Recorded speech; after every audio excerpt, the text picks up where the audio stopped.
여러분 안녕하십니까, 백운기입니다. 이 정부가 다급해졌나 봅니다. 의사들을 그렇게 밀어붙이더니 이제야 한 발 물러서는 모습입니다. 초반에 잘한다 지지율이 좀 올라가는 것 같으니까 대화도 타협도 필요 없다, 무조건 밀어붙여 했다가 오늘 의대 교수들도 사직서 낸다, 이젠 정권 투쟁에 나서겠다, 이렇게 밀리지 않으니까 안 되겠다 싶은 걸까요?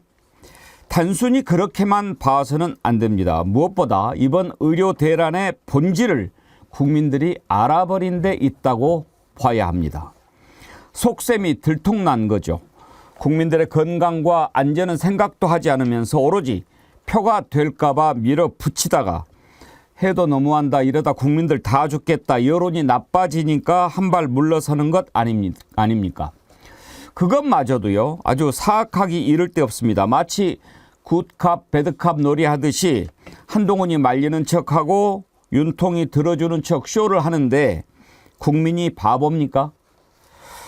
다 보입니다. 다 압니다. 국민 같고 장난치지 마세요. 좋은 말 할 때. 생방송 백운기의 정치 1번지 출발합니다.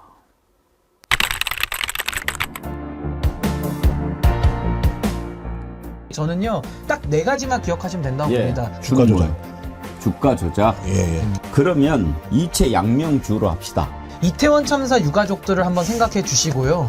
그리고 최수근 상병의 희생에 따른 박정훈 대령에 대한 수사 외압. 이 정부에서 추진되었던 모든 사항을 백지화하겠습니다. 정말 하지 마세요. 이체 양명주. 온 국민이 잊지마자 이체 양명주를 외치면서 이태원 참사, 최상병 사망 사건, 양평 고속도로 농단 사건, 명품백 주수 사건, 주가 조작 사건, 이채양명주 5대 실정을 심판할 것입니다. 여러분 따라서 한번 해보세요. 이체양명주.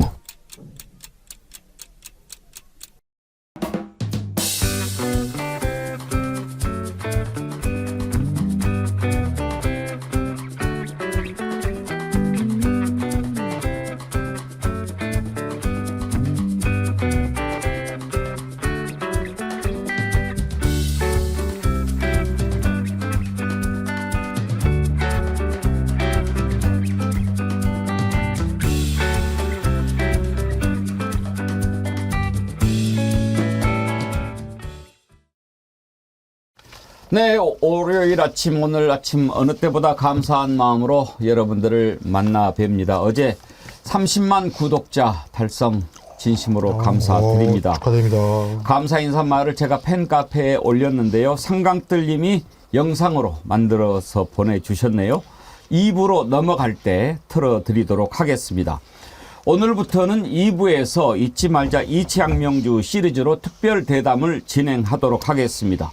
오늘은 첫 번째로 양평고속도로 의혹과 관련해서 이 문제를 계속 짚어왔던 민주당 여주 양평 국회의원 후보 최재관 후보를 만나서 들어보도록 하겠습니다. 내일은 이태원 참사 관련해서 유가족 만나 뵙도록 하겠고요. 오늘 아침에 30만 구독자 달성 축하하는 글들을 많이 보내주셨고요. 다시 한번 진심으로 감사드립니다. 국민이 바보냐 아이디 쓰시는 분은 카나다에 사시는가 봐요. 회원 가입할 줄 몰랐는데 아들이 집에 와서 회원 가입했어요. 이렇게 기쁠 수가. 여기는 밴쿠버 이체 양명주. 회원에 가입하고 보니 진짜 식구가 된 것 같아요. 야호호 으쓱으쓱 하셨는데요. 감사합니다. 정기회원 가입하셔야 정의리언이고 그렇지 않다고 정의리언 아닌 건 아닙니다.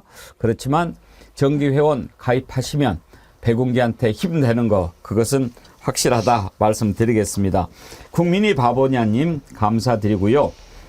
저희가 이체양명주 운동 범국민적 운동으로 지금 승화하면서 디퓨저 많은 분들이 지금 이제 갖고 보고 계시는데요.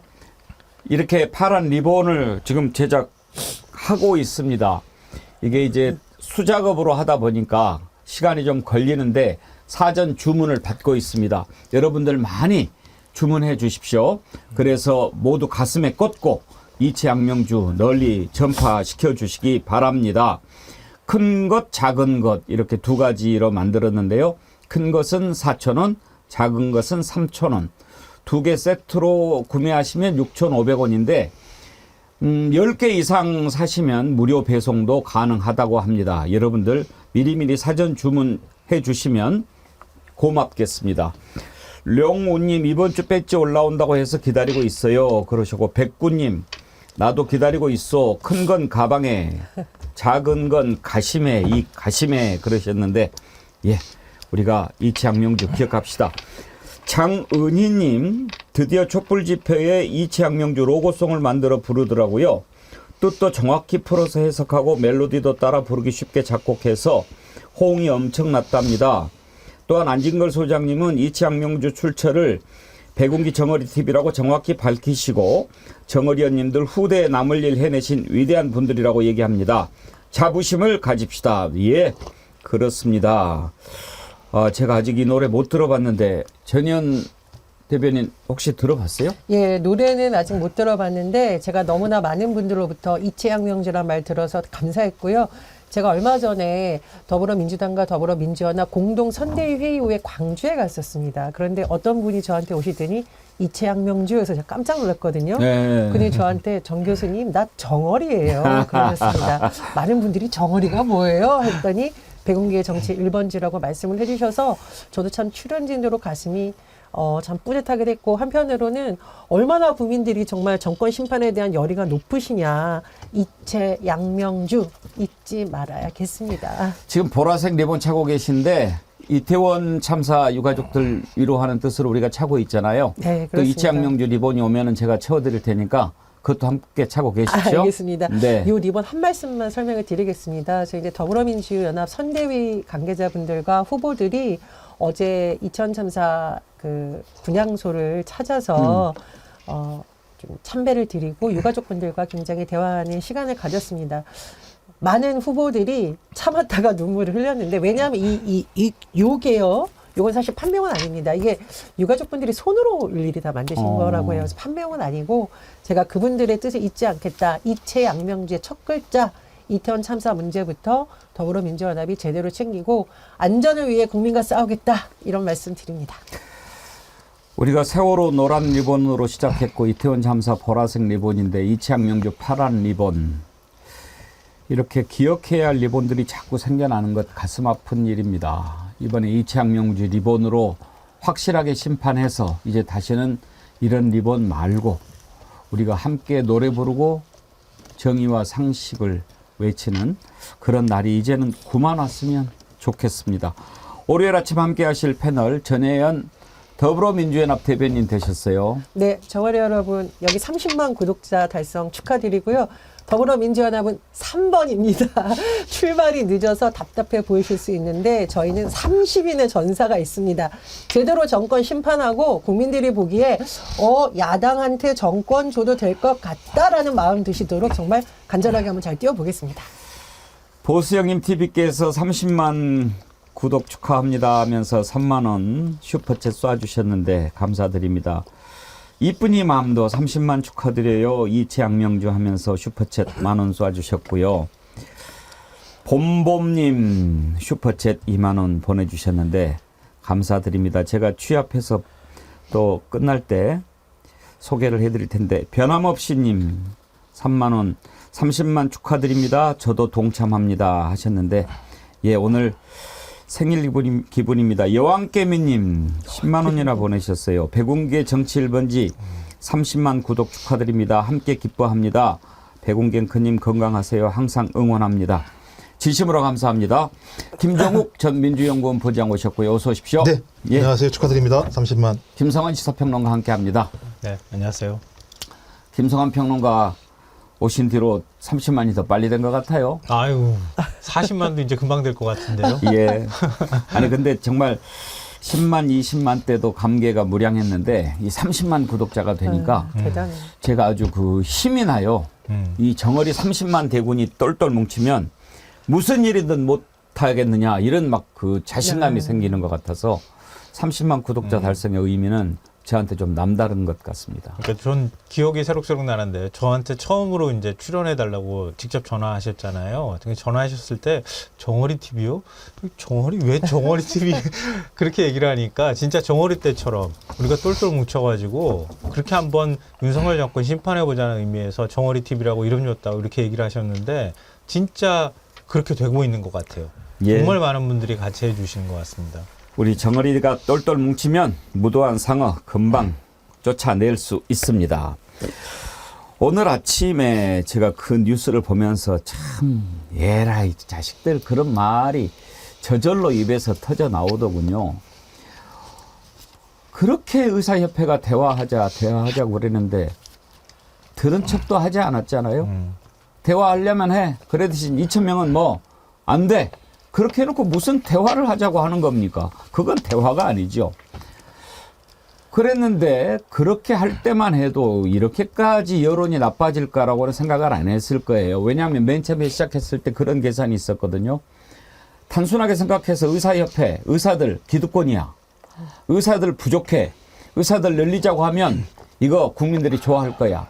그런데 지난번 화물차 노조 파업 때 윤석열 강하게 밀어붙이니까 지지율 올라갔잖아요. 야, 역시 윤석열 쎄. 하는 건 마음에 안 들어도 저럴 때는 괜찮아. 이번에도 그런 게 통할 줄 알았죠. 그런데 웬걸 아니잖아요. 왜 아닙니까?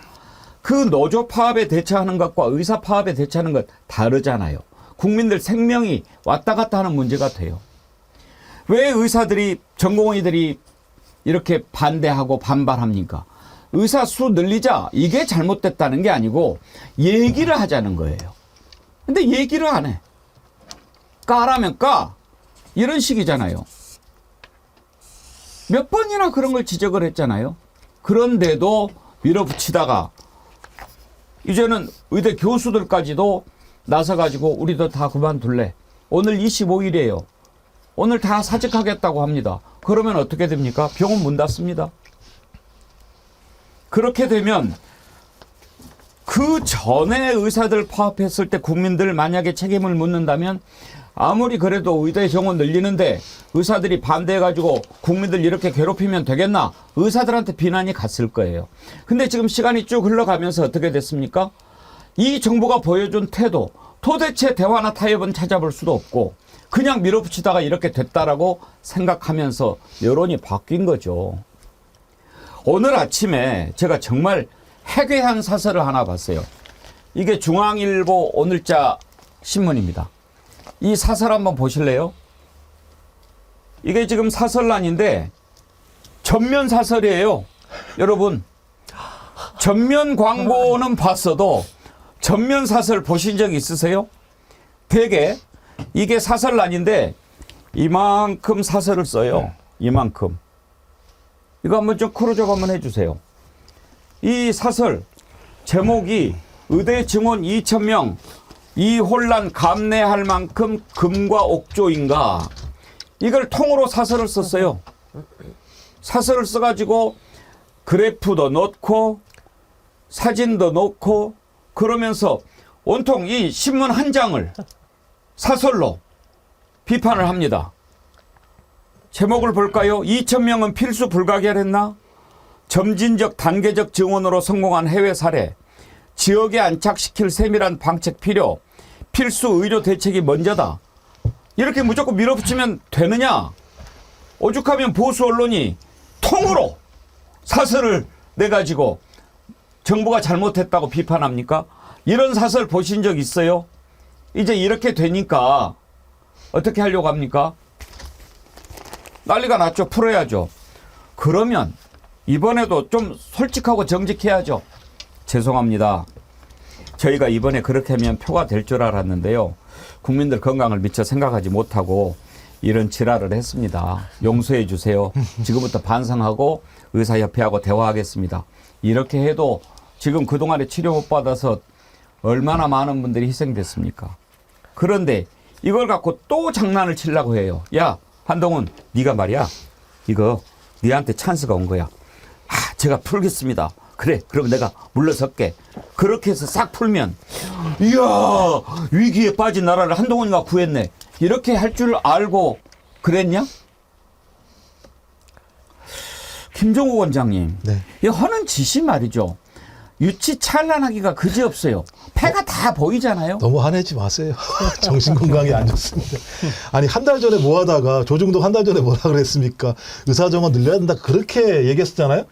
조중동 2020년도인가요? 문재인 정부가 의사정원 늘리는 문제 제기했었더니 말도 안 되는 거라고 난리쳤다가 윤석열 정부 등장해가지고 의사정원 늘린다니까 잘했다고 얘기했다가 지금 와서 여론 민심에 밀리니까 선거 질 수도 있으니까 이렇게 딱 집어넣으면서 야 바꿔라 라고 얘기를 하는 상황을 보면서 야 조중동은 진짜 국민을 위해 존재하는 게 아니구나. 어떤 형태로든지 보수의 권력과 언론의 권력 자체가 이익을 얻을 수만 있다면 뭐든지 할 수 있겠다라는 생각들을 가지고 있고 저도 놀랐으면 어떻게 한 면에다가 다 저걸 실으면서 한 달 전에 자기가 한 얘기랑 정반대 얘기를 할 수 있을 만큼 저런 모습을 보이는지 저는 이제 맨 처음에 그런 얘기 있었지 않습니까? 초반에만 하더라도 파다한 소문이 2,000명 정원 늘린다고 밀어붙였다가 선거 앞두고 숫자 줄여서 타협을 하는 방식을 통해서 선거 이익을 얻을 거라고 얘기했었는데 저는 형식은 내용은 그렇게 됐을지 모르겠습니다만 방법은 전혀 다른 거잖아요. 진짜 민심과 여론에 완전히 밀려서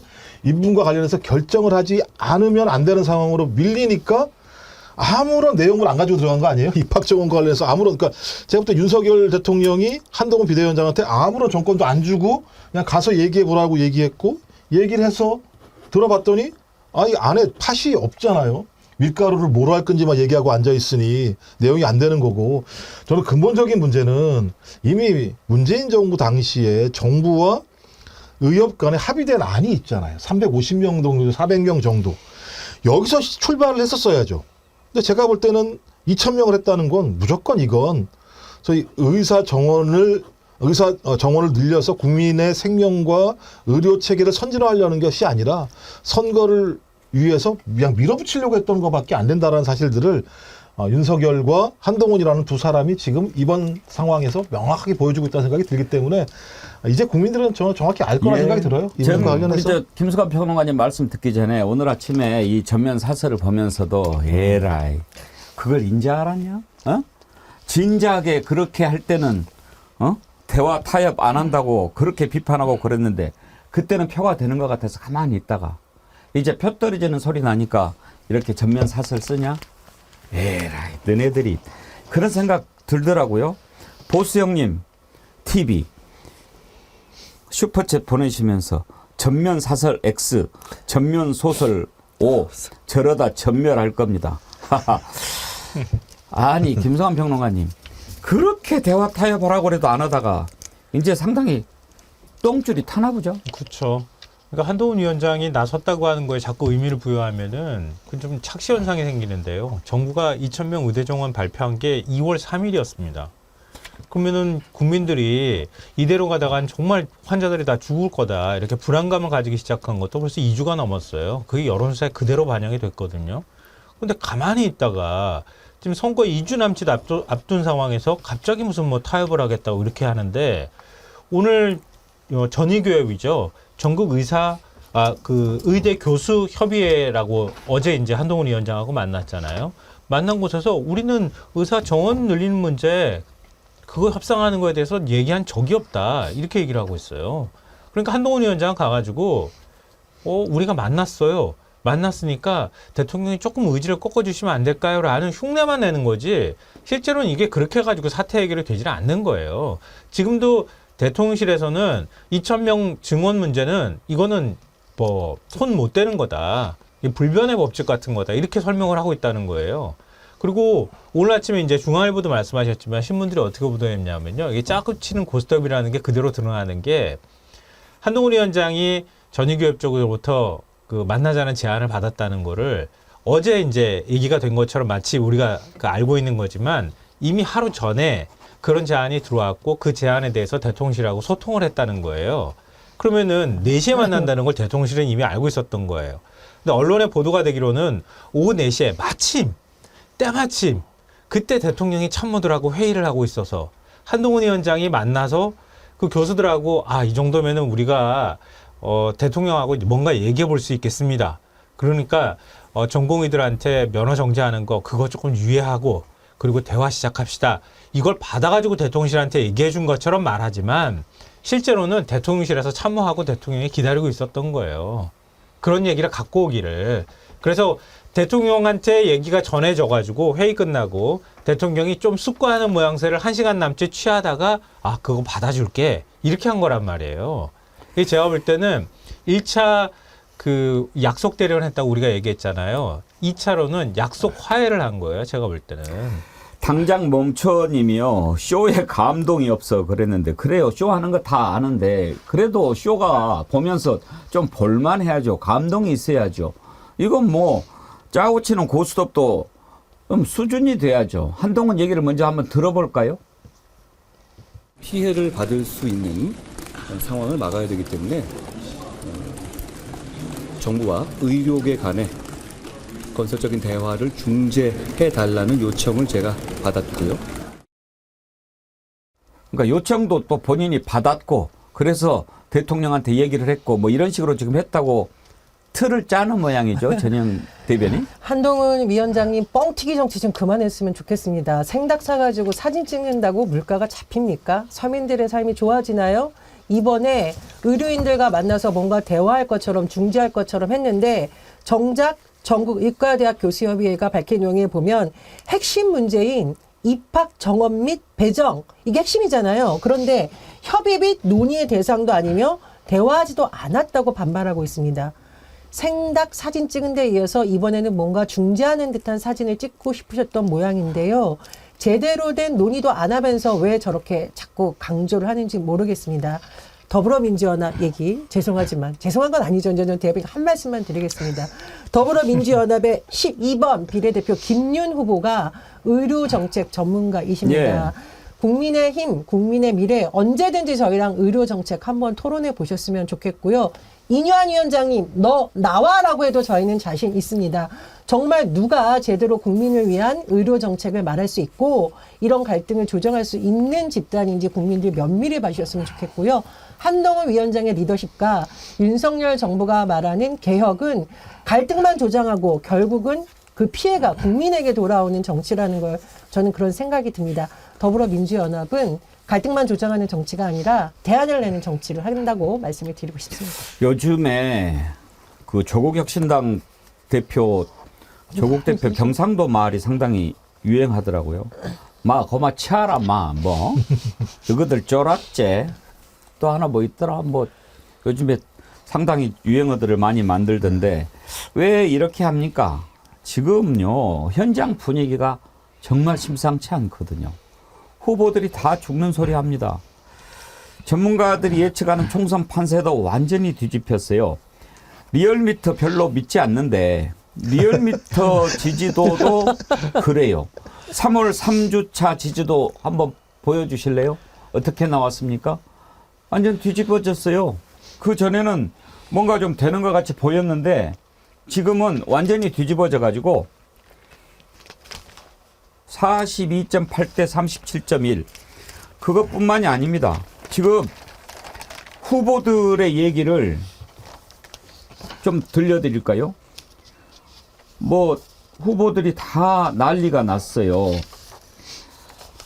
875원 대파한단 이 가격이 합리적이다. 왜 자꾸 시비거리 만드는 건지 그냥 좀 가만히 계셔줬으면. 경기도 D 후보 이거 의료 대란 기류도 묘해진다. 자꾸 불통 용산 이미지다 보니 2,000명 증원도 일방적 밀어붙이기 아니냐는 심리적 요동이 느껴진다. 어제 한 위원장이 의사들 만났다지만 환자들만 피해인 대란이 이어지면 다 나라님 탓일까봐 걱정이다. 서울 이 후보. 또 다른 후보.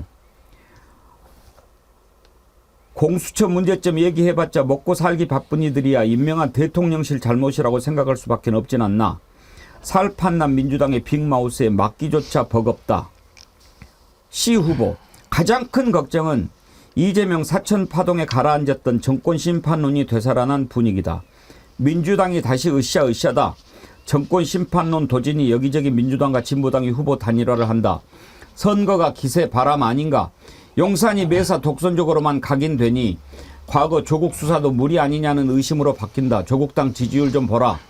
비례 조국당 찍으러 집 나선 이들이 지역구에 여당 찍을 리도 없지 않느냐. 왜 이렇게 당연한 얘기를 인자서 하고 그러는지 모르겠어요. 김상한 평론가. 우리가 피부로 느끼고 있는 거를 좀 둔감하게 늦게 느끼는 거죠. 그러니까 그러니까 저는 요즘에 국민의힘이나 아니면은 윤석열 정권이나 윤석열 대통령 모습 보면은 평상시에 공부 열심히 하지. 그러니까 평상시 실력이 드러나는 거예요. 국민들은 그걸 이미 알고 있었던 거예요. 그러니까 바닥 민심은 이대로는 안 돼라고 생각했는데 잠시 고개를 돌렸던 것 뿐이잖아요. 공천파동이나 이런 것들이 워낙 시끄러웠어서. 근데 그렇게 꾹꾹 눌러 참아가지고 어떻게 해서든 우리는 살아야 하니까 꾹꾹 눌러 참으면서 막 견디면서 막 어떻게든 살아보려고 했는데 거기다가 대통령이 불질러 버렸잖아요. 이종석 호주 대사 턱 임명하는 거 보면서 이건 뭐지? 아니 어떻게 이렇게 할 수가 있지?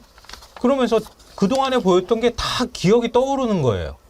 대통령이 오만하고 독선적이고 민주주의 퇴행시키고 자기 멋대로 하고 일종의 독재화돼 가고 있는 국가의 모습이 다시 보이기 시작한 거죠. 그리고 또 꾹꾹 눌러 참은 거예요. 국민들이. 물가 좀 힘들지만 이게 뭐 우리나라가 꼭 원인은 아닐 수도 있어.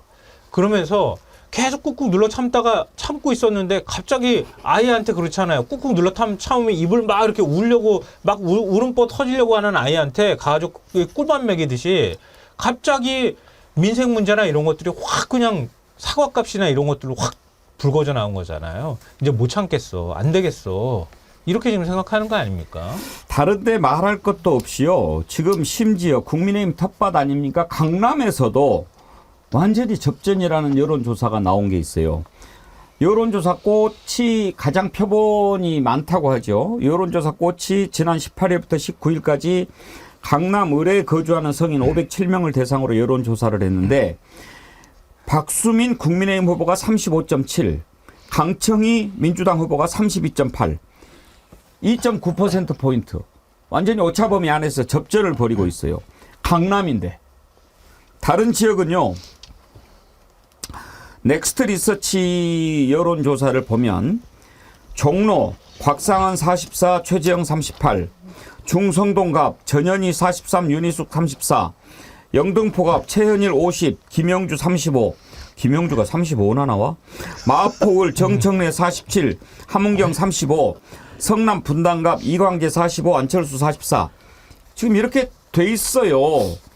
그러니까 뭐 지금 이거 뭐 선거 더 치를 뭐 의미가 있나 이런 정도 아니에요. 김종국 본장 현재 분위기 어때요? 그러니까 지금 보면 강남을 말씀하셨잖아요. 얘가 이제 전현희 의원이 국회의원이 됐던 적이 있었던 곳인데 7% 정도 이겼습니다. 예. 여기 제가 볼 때 일원동 주민들 조금만 더 나오면 이길 수 있어요.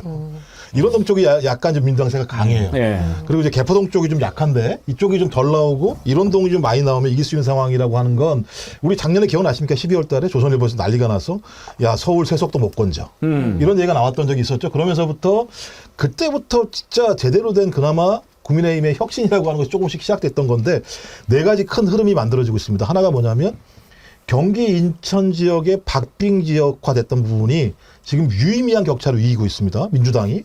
두 번째가 서울 한강벨트를 중심으로 박빙 열세가 증가했었었는데 이게 박빙 또는 유의미한 우세로 전환되는 상황들이 지금 확 벌어지고 있고요. 세 번째는 충청 지역, 특히 충북 지역 여론이 확 바뀌고 있습니다. 거기다가 이제 마지막으로는 낙동강 벨트인데요. 이게 낙동강에서만 끝나는 게 아니라 창원, 양산, 그 다음에 울산까지 올라가는 라인 자체가 완전히 예를 들면 조금씩 상황이 정권 심판으로 변하고 있어요. 그러니까 TK 지역을 제외하고 거의 TK를 포위하는 정권 심판 흐름들이 매우 강하게 만들어지고 있는데 거기에는 한강과 낙동강이라고 하는 두 개 벨트 지역 자체의 여론이 완전히 바뀌면서부터 물길이 다 연결돼 버리는 거죠. 그러니까 한강의 물길과 낙동강의 물길이 연결되면서 민주당이 매우 유리한 상황으로 가고 있습니다만 저는 그래서 야, 민주당이 유리하다 이런 말씀을 드리려고 하는 게 아니고요. 그럼 왜 이런 상황이 벌어질까? 이게 예를 들면 100% 완벽한 여론일까? 그렇지 않을 수도 있다. 이유는 뭐냐면 보수층 자체가 여론조사에 반응하지 않는 비율들이 높아지고 있는 상황입니다. 전 그렇다면 투표를 안 할 수도 있습니다만 계속 이렇게 웅크리고 있겠죠. 막판에 아마 뭐라도 하나 나오게 되면 다시 결집할 겁니다. 전 그렇다면 적어도 소위 정권 심판을 요구하고 있는 제 정당들 같은 경우는 앞으로도 마찬가지입니다만 여기 안주하면 안 되는 거죠. 국민이 생각하고 있는 소위 정권 심판에 대한 분노를 어느 만큼 잘 대변할 것인가. 저는 그런 의미에서 아까 옆에 계셨던 전혜영 교수님 대변인 되셨는데 야, 이제 더불어민주연합도 조국 혁신당보다 더 잘 싸울 수 있겠구나 생각이 들었어요. 전 그래서 이렇게 좀 잘 싸워야 된다. 저는 이번에 네. 좀 달라질 거라고 봐요. 왜냐하면 강남이라고 대구라고 경북이라고 아니 오히려 그분들이 이 정치를 보는 시각이나 인식이 더 이렇게 뛰어난 분일 수도 있는 거 아닙니까? 우리가 그쪽을 너무 좀 무시하는 것 같은데 우리가 이렇게 또 글도 보고 경북 의성에 계시는 김일웅님 같은 분들 글을 보면 원래 그쪽 유림 쪽에 나라를 걱정하고 그런 분들이 정말 많지 않았습니까? 그쪽이 이제 보수라고 하지만 그분들이 왜 모르겠습니까? 지난번 대선에서 잘못 선택을 해가지고 윤석열을 뽑았는데 하는 거 보니까 이거 윤석열한테 나라를 계속 맡겨놨다가는 이 나라 망하겠다는 생각을 왜 그쪽인들 안 하겠습니까? 저는 이번에는 다른 선택을 그분들이 할 거라고 봅니다. 그러니까 강남은 뭐 TK는 뭐 이렇게 생각할 일이 아니죠. 이번에는 심판을 해야 되지 않습니까? 그것을 오히려 지난번에 윤석열을 안 찍었던 분들보다 윤석열을 찍었던 분들이 더 가슴 아파하고 더 잘못됐다고 생각하는 것이 그게 옳은 거고 상식 아닙니까? 저는 그래서 이번에 분명히 강남이나 TK나 이런 데서도 그 반성의 주권 행사가 있지 않을까 그런 생각이 드는데 김성환 평론 어떠세요? 네, 저도 그렇게 생각합니다. 강남은 뭐 전통적으로 지난번에 윤석열 대통령 그 지지 나올 때 대선 때 보면서 저는 굉장히 좀 좌절했거든요. 왜냐하면 윤 대통령이 그 이재명 대표를 이긴 표차가 그 정도의 표차가 서초 한 군데서 다 나왔어요. 야, 도대체 서초는 어떤 생각으로 저렇게 많이 지지했을까 하는 생각을 했거든요. 근데 그때는 속은 사람이 많았지요. 네, 그래가지고 이럴 줄은 몰랐죠. 네. 그리고 강남- 김건희 딱 이렇게 뭐 고개 숙이고 그러니까 그런데 속아서 넘어가가지고 잘못 판단한 거니까 이럴 줄 알았습니까? 그렇죠. 그러니까 그때는 그렇게 전폭적인 지지를 보냈는데 지금은 분위기가 그렇지 않다는 거예요.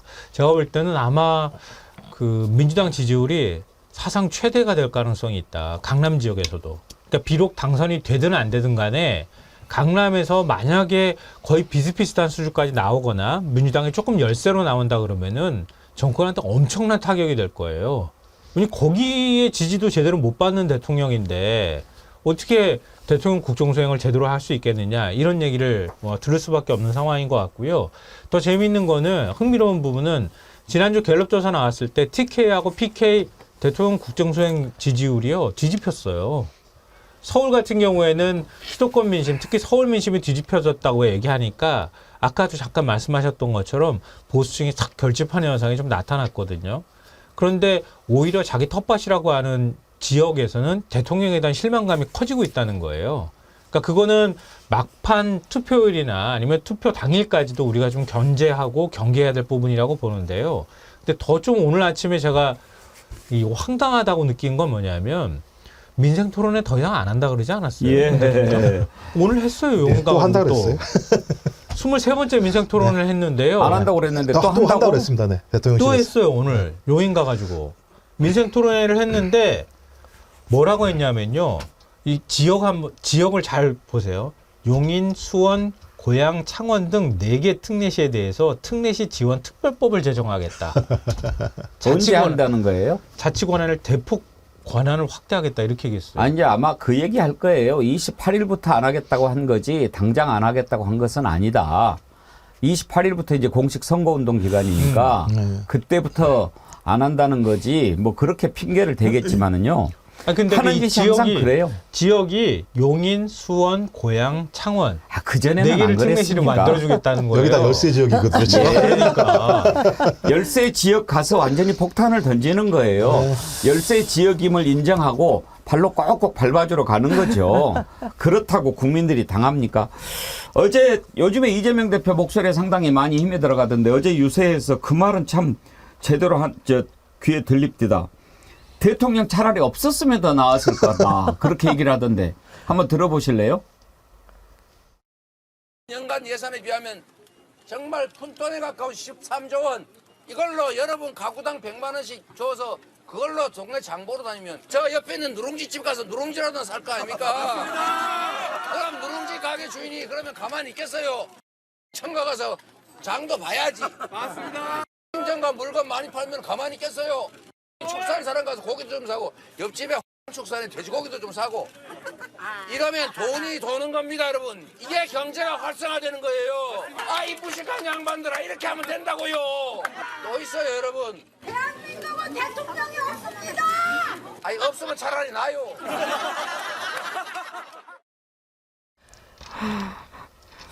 그 장면을 제가 직접 못 봐서 그러는데 이렇게 그 청과 축산 뭐 이렇게 할 때 다 그게 눈에 보이는 상호들인가 봐요. 그러면 시장 안에서 실제로 그 상인들은 되게 기분 좋죠. 저런 얘기 해주면. 맞습니다. 이재명 대표가 지금 지역을 가면은요, 거기 가서 같이 뭐 국밥도 먹고 그 시장 상인들하고 대화를 하고 있는데 요즘 이런 말이 유행한다고 합니다. 부인은 주가 조작, 남편은 팥값 조작. 무슨 말인지 아마 우리 정원이 분들 바로 간파를 하실 겁니다. 요즘에 왜 보수 강세인 지역에서도 윤석열 정부에 대한 이렇게 심판론이 만만치 않을까, 전 이렇게 해석을 하거든요. 보수하면 적어도 경제하고 안보는 잘하지 않을까라고 막연하게 생각을 했는데 경제는 폭망이죠. 심지어 대통령이 대파가 875원이 합리적이라고 하니 보수가 보기에도 너무 한심한 겁니다. 안보요? 툭하면 뭐 북한 어떻게 한다라고 하지만 한반도 이렇게 불안 상태 만드는 거 누구 책임입니까? 한반도 안정화시켜서 국민들 편안하게 살게 해주는 게 대통령 책임 아닌가요? 거기에다가 우리가 이채 양명주의 이 최수근 상병 문제 그리고 이종섭 호주 대사 임명을 보면서 보수가 보기에도 야, 이거 군인들 사기 떨어뜨리는 정부 아니야? 나라 망신시키는 정부 아니야? 보수를 뽑아놨더니 저 사람이 진짜 보수야라는 의심이 지금 들고 있다고 생각을 하고요. 또 하나 있습니다. 후보 공천 과정에서 친일 논란. 이거 진짜 정말 애국보수라고 하시는 분들이 보기에도 화나시는 지점이거든요. 윤석열 정부를 대파하자! 이런 말이 요즘 나오고 있습니다. 예. 오늘 아침에 어떤 분이 글 올리셨는데 아침에 마트에 갔더니 대파가 3,850원인가 뭐 이렇게 했다고 쓰셨는데 또 방송 전에 댓글 보내주신 분이 정어리몰 양 박사님 정어리몰 대파 875원 특별 판매 합시다. 그러면 정어리몰 망해요. 정어리몰 망합니다. 이게 875원이 어떻게 됐는지 여러분 다 좀 이제는 아시죠? 그 양재동의 농협 하나로마트에 대통령이 간다고 했는데 그때 특별 행사를 했대요. 특별 행사를 했는데 875원인 거예요. 그렇게 파는 데가 없죠. 근데 지금 하나로마트 완전히 망하게 생겼더라고요. 대통령이 875원 합리적인 가격이라고 해놨으니 이거를 그 다음날 바로 또 3천 얼마씩 못 받잖아요. 행사를 또 연장을 했대요. 그러니까 사람들이 가가지고 막 몇 달씩 사가지고 담는 거예요. 가가지고 이렇게 저렇게 나눠주고 그러는 거겠죠. 아니 875원짜리 대파 제가 보기에 우리 전혜연 교수님이 제일 그나마 잘할 것 같은데 대체로 얼마씩 해요? 그게 막 6,000원 막 이렇게도 가고요. 정말 뭐 이렇게 이제 막바지에 왜 이렇게 세일할 때 보면은 4,000원 정도인데 그건 이제 약간 이제 기간이 많이 지난 거 그런 거고 사과 같은 경우에도 왜 이 사과값이 논란이 됐었냐면은 우리가 이제 제사 지내거나 집안 중요한 행사 때 그래도 조상님께 올릴 사과는 좀 좋은 걸 써야 되는데 좀 괜찮은 사과가 뭐 12,000원 막 이렇다는 거죠. 그래서 정말 윤석열 정부를 대파하자라는 말이 요즘 주부들 사이에서 나오는 거 시장만 가면 화가 나는 거예요. 무엇도 화가 나냐. 아니 부자들 세금 다 깎아줘 놓고서는 왜 선거 앞두니까 여기 가서 이거 해주고 저거 해준다고 해? 무슨 돈으로? 장애인 예산 깎아서 장애인들 피눈물 흘리게 하고 R&D 예산 깎아가지고 과학계 학생들 피눈물 흘리게 하고 곳곳에서 이렇게 피눈물 사회적 약자의 피눈물을 뿜는 정부가 왜 엉뚱한 얘기를 하고 있는지 모르겠어요. 그나마 뭔가 쇼를 하려면 진정성 있게 해야 되는데 대파값 875원이라고 하니까 진짜 주부들이 화가 나는 거죠. 큰일 제가 났어요. 보니까 하나로마트 망하게 생겼어요. 그러니까요. 망하게 생겼어요. 대통령 딱 방문하는 기간에 맞춰서 4월 동안만 그렇게 세일하려고 네. 했거든요. 근데 또 이게 논란이 되니까 그 시간만 맞춰서 875원 받았다고 또 욕먹으면 대파 안 가격 되니까. 추이 나오네. 그러니까 이거를 열흘로 늘렸어요. 할인 기간을. 27일까지 아직도 하고 있어요. 거기는 하나로마트 파만 가서 사러 가는 거죠. 대파 사러 가시면 어떨까 싶고요. 아까 말씀하셨던 것처럼 이게 이달 11일, 13일까지 하나로마트가 2,760원에 팔았대요. 그것도 할인 농식품부에서 지원한 20% 할인 행사라 그래서 그렇게 팔았다고 하는데 거기에 영끌 할인해줘가지고 875원 만들어줬다고 하거든요. 이게 참 말도 안 되는 일이라고 보는데 그래가지고 이제 윤석열 정부 이런 것들을 보면서 국민들은 그런 생각을 하는 거예요. 이게 대통령의 독선적인 행태나 그런 모습이 그냥 그대로 보이는 거예요. 뭐 말만 나오면 경로했다 그러는데 사실은 우리가 우아하고 품위 있게 경로했다고 얘기를 하는 거지 뭐라고 얘기했겠어요. 참모들한테. 경로하면 우리가 격파합시다. 격파, 대파. 지금 뭐 왜 팥값 875원 이런 얘기가 나옵니까? 도대체 국민의 삶에 전혀 관심이 없으니까 그러는 거예요. 제가 지난번에도 말씀드렸죠. 사과 한 알에 10,000원인 거 알고는 했겠습니까? 그냥 야 사과 먹고 싶어 갖고 와. 그러면 먹고 딸기 먹고 싶으면 갖고 와. 그러면 먹는 거지. 딸기가 얼마인지 사과가 얼마인지 알기는 하겠어요? 디올백 가방값이나 알까? 알 수가 없는 거예요. 이재명 대표 왜 875원 얘기가 나왔는지 바로 국민의 삶에 관심이 없기 때문에 그렇다고 일가를 합니다. 들어보시죠. 850원짜리 맞습니까? 아니요. 5,000원이랍니다. 5,000원. 우리가 대통령, 국회의원, 시장, 구청장 없는 이유는 우리가 직접 못하니까 우리 대신에 우리의 삶을 책임져달라, 나라 살림 잘해달라, 이걸 말린 것 아닙니까? 최소한 먹는 문제, 사는 문제 해결해줘야 되지 않습니까? 그런데 이 정부는 국민의 삶에 관심이 없어요. 지우아빠 헬리님이요. 얼마 전에 마트 갔는데 어떤 분이 대파 한 단이 6,000원이어서 구매하지 못하고 냉동 대파 3,500원에 사는 거 봤습니다. 이게 현실입니다. 그러는데요. 그러니까 바로 조국 대표가 그런 말 하지 않습니까? 이 정부는 좌파나 우파가 아니라 대파로 망할 거다. 그런 얘기를 해요. 부산 서면에서 대파 발언한 거 있죠? 그 내용 한번 들어볼까요? 대파 한 단 가격이 875원이라고 생각하고 이 875원이 합리적이라고 생각하는 사람이 누굽니까? 부산 시내 마트 어디에서 875원으로 대파 한 단을 살 수 있습니까? 윤석열 대통령의 무지함 때문입니까? 윤석열 대통령의 무능함 때문입니까? 아닙니다. 둘 다 때문입니다. 부끄러움과 절망은 국민들의 몫입니다. 제가 고향 부산에 온 만큼 윤석열 대통령에게 부산 사투리로 경고합니다. 이제 고마 치아라마! 이번에 저는 이 대통령 윤석열이 세 가지를 다 보여줬다고 생각합니다. 이게 결정적인 변수가 될 겁니다. 첫째는요. 피의자 이종섭의 호주 도피로 본인이 우리가 이치양명주라고 얘기하는 그 모든 의혹에 정점에 있다라고 하는 것을 인정한 것 하나. 두 번째, 대파 875원 발언으로 민생에는 일절 관심도 없다는 것을 상징적으로 보여줬다는 것 하나. 또 하나는 황상무의 회칼 테러 발언으로 사람 쓰는 안목이 어떻다는 것을 보여줬다는 것. 딱 이 세 가지로 그냥 정리가 돼버렸다고 생각합니다. 바로 지금 이것이 윤석열 정권의 민낯이고 왜 우리 국민들이 이번에 윤석열 정권을 심판해야 하는지 상징적으로 보여주는 세 가지가 다 터져 나왔다고 생각합니다. 김종우 원장님, 이런 것은 감출래야 감출 수가 없는 거 아닙니까? 아니 2년 동안 계속 드러났던 거예요. 좀 따지고 보면 드러났던 것들인데 그래도 그 국민들이 착해서 내가 뽑았으니까 참아왔던 건데 이제 지금은 못 참는 상황이 된 거고요.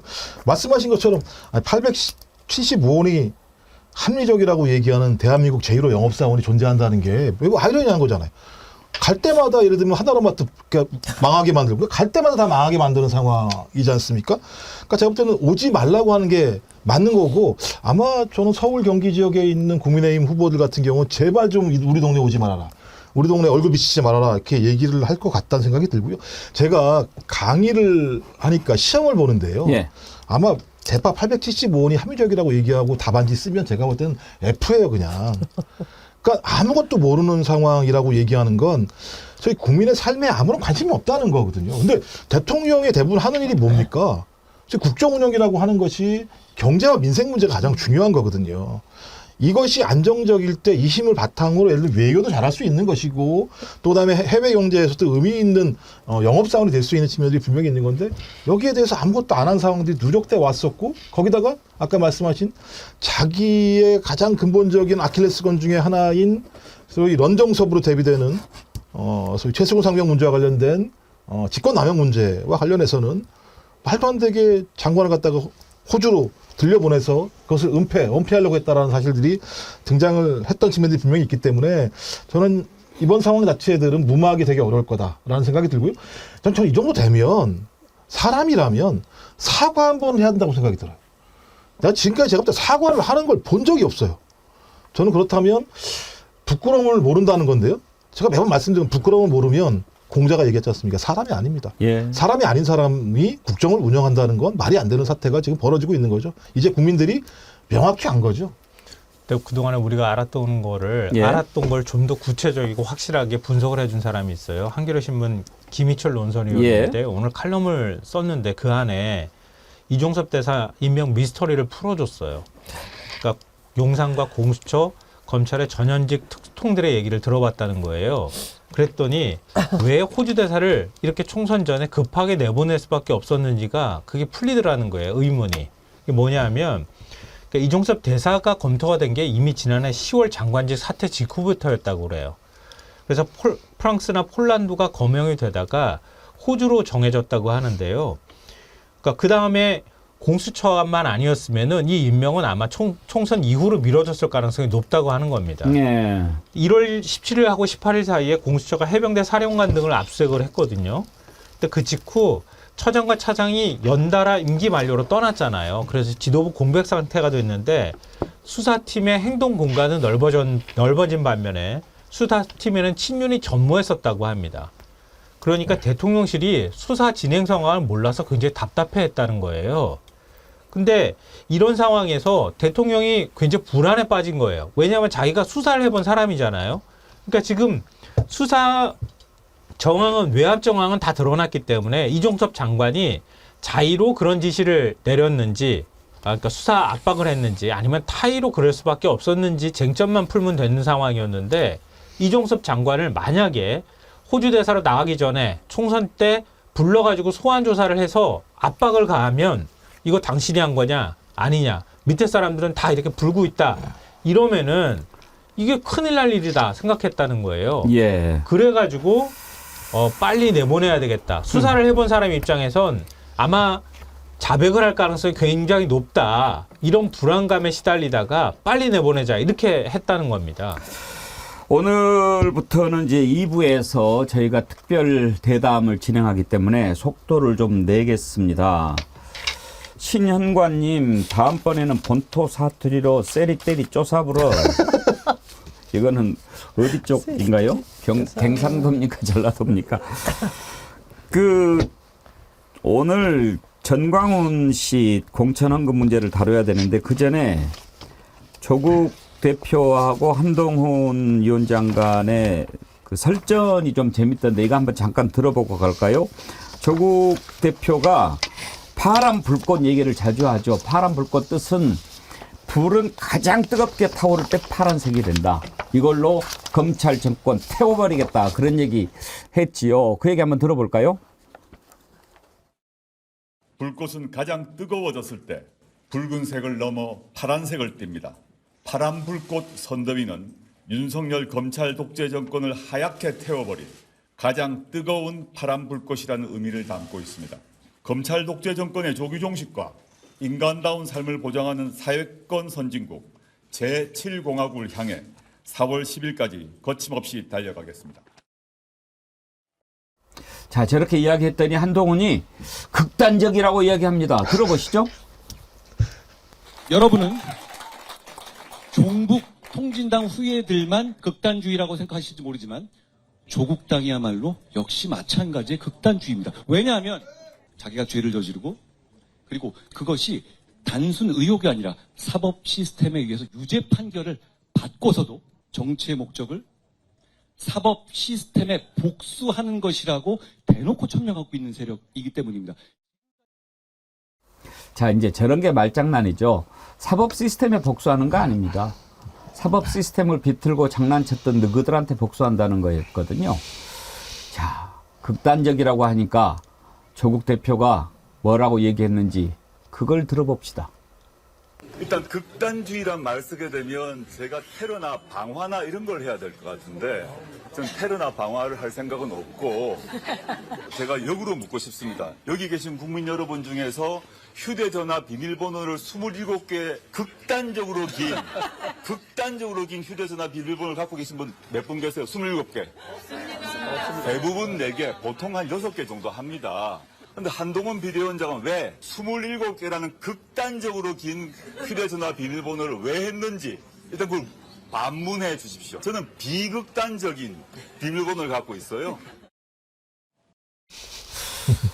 요즘 보면 조국 대표가 정치적 감각도 좀 꽤 있는 것 같아요, 김성환 평론가. 네, 저런 말 때문에 굉장히 속이 후련하다 이런 사람들이 적지가 않아요. 그래서 조국혁신당 쪽에 좀 지지가 몰리는 거 아닌가 지금 계시지만 죄송스러운 생각이 좀 들기는 하는데요. 그러니까 한동훈 위원장 얘기하잖아요. 한동훈 위원장 그러면은 이종섭 장관 빨리 소환 조사라고 얘기하거나 언론 플레이 한다고 얘기하거나 그렇게 얘기를 하면 안 되죠. 왜냐하면 빨리 소환 조사라는 얘기는 이종섭은 무죄라는 걸 전제로 해서 얘기하는 거 아닙니까? 근데 누구는 최종 확정 판결 안 나왔는데도 전 죄인이고 극단주의자고 범죄자고 이렇게 취급하는 거 아니에요. 이재명 대표도 그렇게 취급하는 거 아닙니까? 근데 이종섭은 뭔 근거로 무슨 근거로 지금 무죄를 확신합니까?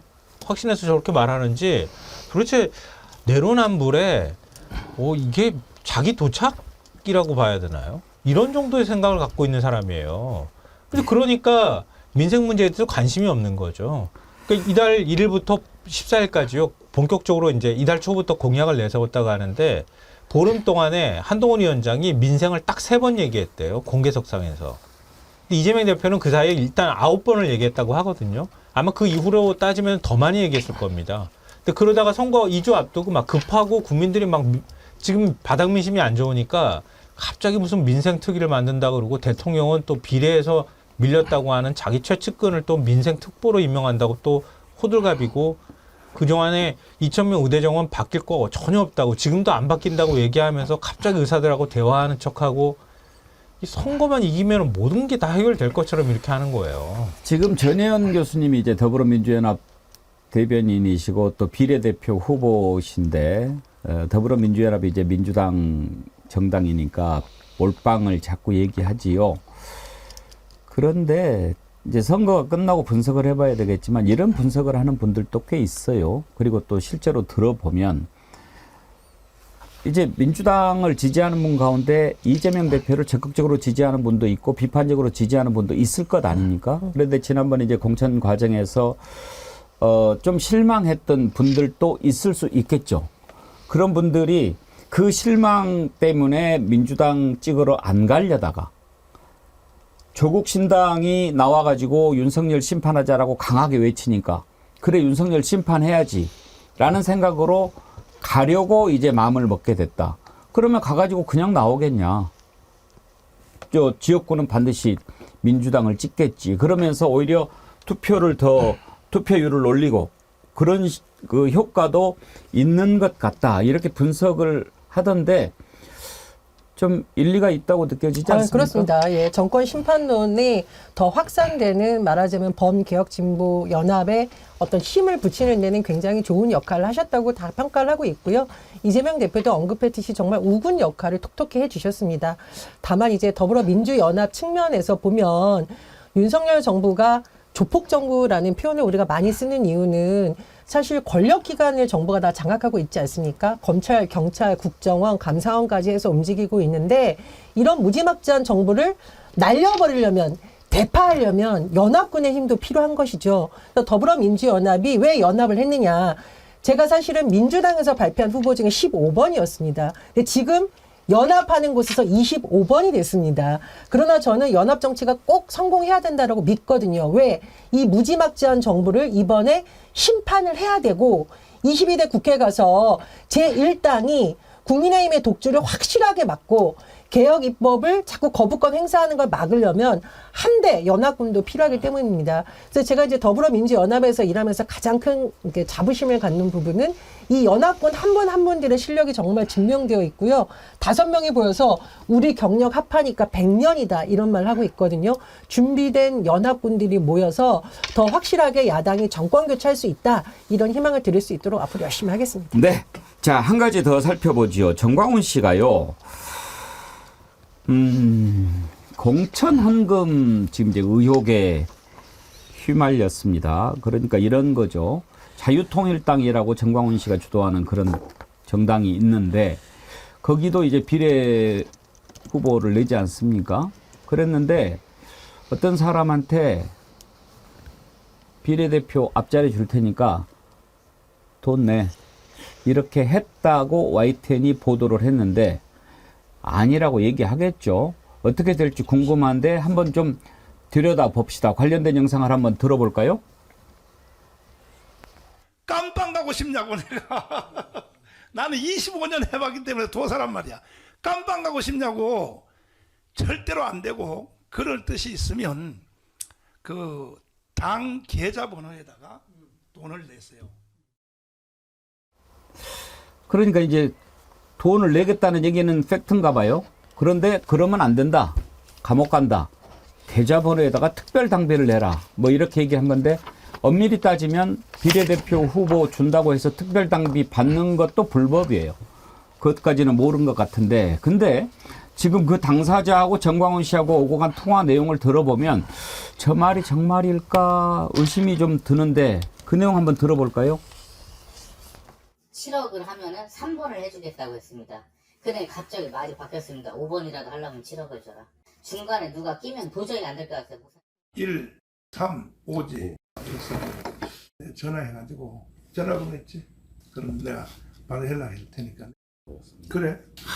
이거 잘못하면 큰일 나는데. 그러면 어떻게 돈을 언제 내겠다는 거야? 네, 일단씩 끝나자마자. 현찰로? 네, 그렇죠. 이 내부에서는 돈이 성결되지 아니하면 불가능하고 돈이 성결되지 아니하면 이거는 정치 세계의 철칙이거든. 어때요? 김종호 원장님 보시기에? 저는 상상을 초월하는 게 7억을 현찰로 달라고 얘기를 하는 게 그러니까 저는 그러니까 정광훈 목사가 가지고 저 교회라는 데에 그 교인들은 모르겠습니다만 저 정광훈을 중심으로 하는 저런 사고방식을 가지고 있구나. 그러니까 뭐 선교할 때 무슨 우리가 저 뭐 밥 먹으러 들어가는 식당에서 미리 돈 내는 것도 아니고 7억을 현찰로 달라고 얘기를 하는 상황이라면 저는 저 문제는 저 사람 그러니까 예비 후보자 A씨라는 사람 한 명에만 해당되지 않을 거라는 생각이 들어요. 폭넓게 있을 거라는 생각이 들고 이런 수사 잘하는 데 있습니다. 윤석열 검찰 특수부가 이거 잘하거든요. 맡기면 됩니다. 그러면 탈탈 털어가지고 제가 볼 때는 근데 저는 이 사실을 수사해야 됩니다만 더 지금 제가 답답한 건 뭐냐면 비례대표 여론조사를 하게 되면요. 말씀하신 자유통일당이 2.8% 뭐 이렇게 나옵니다. 이렇게 나와요. 그럼 3%가 넘으면은 한석이 되죠. 극우정당이 대한민국에서 아마 최초로 의회에 입성하게 되는 중대한 예를 들면 사건이 될 수 있다는 생각이 들기 때문에 저는 이런 좀 내용들을 유권자 여러분들이 충분히 알아서 저런 정당이 의회에 진입하게 되면 소위 민주주의가 무너지는 것뿐만 아니라 저렇게 부정부패가 양산될 수밖에 없다는 사실들을 정확히 아셔서 좀 저런 정당이 국회에 진입하지 않도록, 그러니까 정권을 심판하는 것도 중요합니다만 저런 암적인 존재가 의회 민주주의를 갖다가 흔들지 않도록 할 수 있게 좀 막아주시는 역할도 분명히 하셔야 될 것 같고요. 그다음에 마지막으로 이 내용은 아닌데 제가 아까 계속 궁금했던 건데요. 그 한동훈 비대위원장이 27개짜리 비번을 언제 만들었을까? 이게 매우 궁금하고요. 또 하나는 외울까? 이것도 매우 궁금해요. 전 그래서 좀 이제라도 한동훈 비대위원장이 비번을 갖다가 좀 공개를 했으면 좋겠다 이런 생각이 듭니다. 뭐 지금은 수사가 다 끝났습니다만. 지금 그 석동현이라고 평통 자문위원 대통령 친구라는 자유통일당 비례 2번이라고 그러던데 맞아요? 자유통일당으로 갔어요. 예, 2번입니다. 맞아요. 황보승이 1번. 그래서 원내정당이 됐어요. 자유통일당이. 그게 그러네요. 정광훈 목사가 그동안에 굉장히 바라던 바예요. 정광훈 목사가 정치한 지가 한두 해가 아니거든요. 예전에도 비례투표에서 거의 3% 가까이까지 나온 적도 있어요. 근데 비록 3% 넘어가지고 한석을 받지는 못했지만 거의 근접한 수치까지 나왔었거든요. 2%까지 나왔었어요. 그러니까 이번에는 원내정당이 되기도 하고 진짜 만약에 3% 넘어가면 이른바 정광훈당 사람이 국회에 들어가가지고 자기 목소리를 낼 가능성도 높습니다. 이거 진짜 심각한 문제예요. 이건 무시하면 안 됩니다, 절대. 아니, 정광훈 씨가 목사라는 사람 아닙니까? 목사가 정치를 하는 것 자체도 그렇지만 정치 중에서 가장 더러운 것, 공천헌금입니다. 성경에 보면은요, 예수님께서 성전 안에서 장사하는 사람들을 매우 혼을 냅니다. 보통 혼낸 게 아닙니다. 엎어버립니다. 엎어버리면서 너희들이 기도하는 집을 강도의 소굴로 만드는구나 라고 혼을 내시면서 뭐라고 얘기를 하는 줄 아십니까? 이 독사의 자식들아.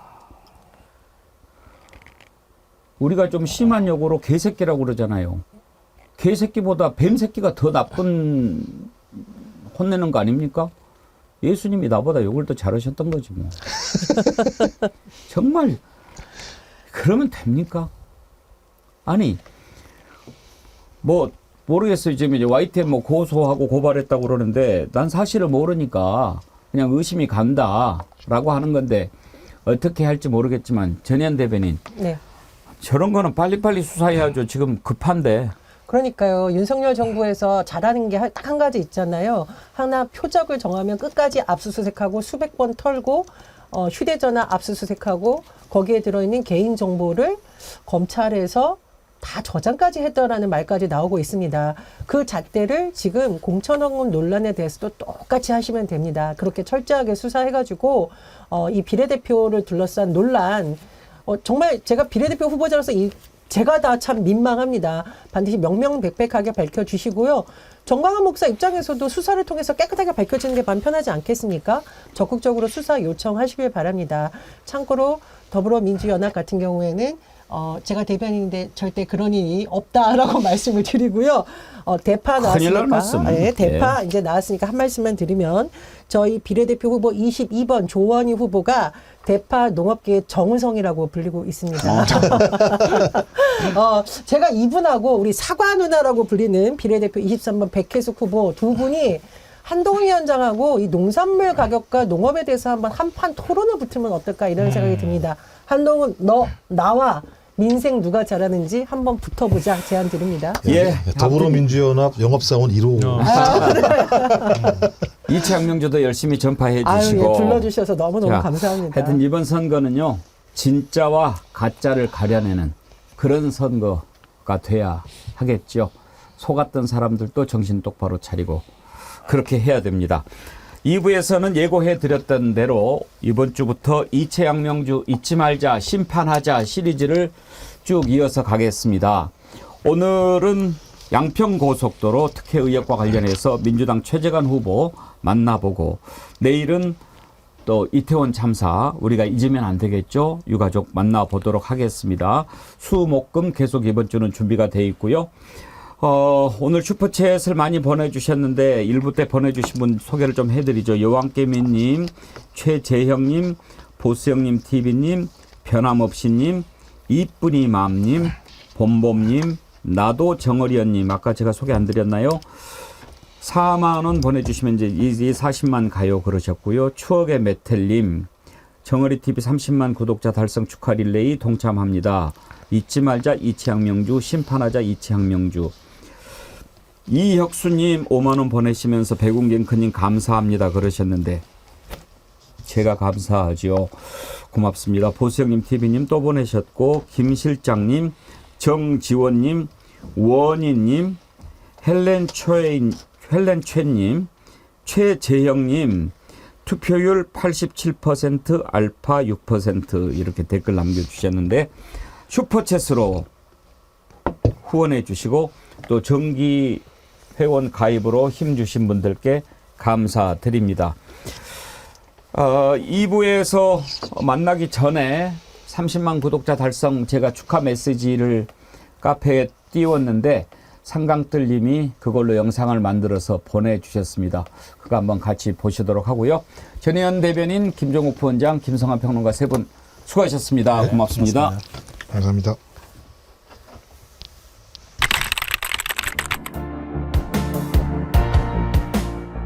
저는요 딱 4가지만 기억하시면 된다고 봅니다. 주가 조작. 주가 조작. 그러면 이체 양명주로 합시다. 이태원 참사 유가족들을 한번 생각해 주시고요. 그리고 최수근 상병의 희생에 따른 박정훈 대령에 대한 수사 외압. 이 정부에서 추진되었던 모든 사항을 백지화하겠습니다.